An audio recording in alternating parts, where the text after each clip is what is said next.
In this video, we will explore a device called an operational amplifier, or op-amp for short.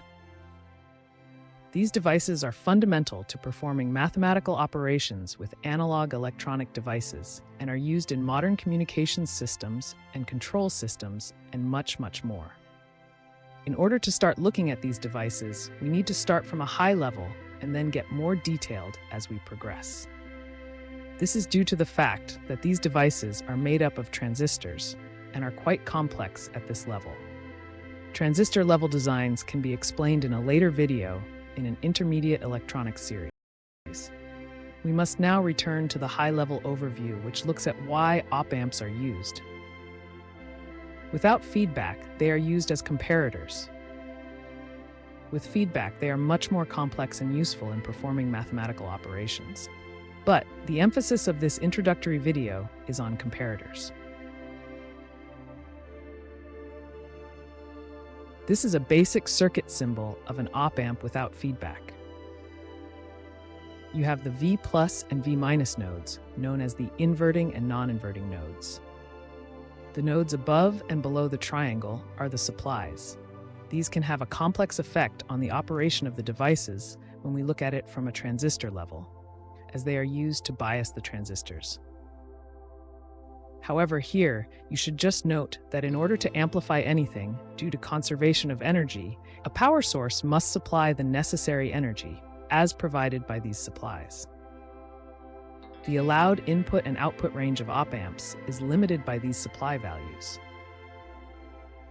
As a comparator, the op-amp will assess which of the inputs is larger and then output one of the supply values depending on the inequalities shown. The graph shows the values that the op-amp can output at any given time, depending on the inputs. That was the basic overview of a comparator, and there is no more information at a high level to know. It is worth taking the time to think about what circuits you may need to design that require a switching output depending on a certain threshold. An example could be a threshold detector for a lighting system. This video will be wrapped up by looking at some basic rules for how an op-amp works.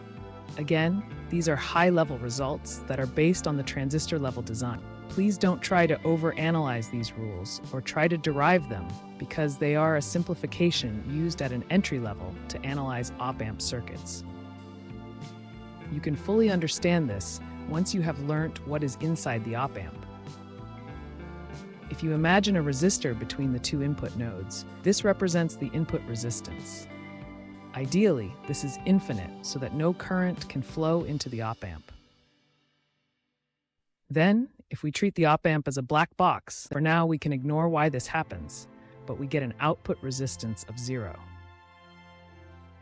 The gain of the op-amp is the ratio of output to input and is very large and tends to infinity. Thus, we can draw an equivalent voltage source for this output, which is equal to the gain, G, multiplied by the difference between the input nodes, which equals Vin. These are ideal properties only and are used to simplify the discussion so that you understand what is happening when the complexity increases and real devices are considered. If you enjoyed this video, then please like, subscribe, and comment. Future videos on op-amps will look at derivations for analyzing feedback networks.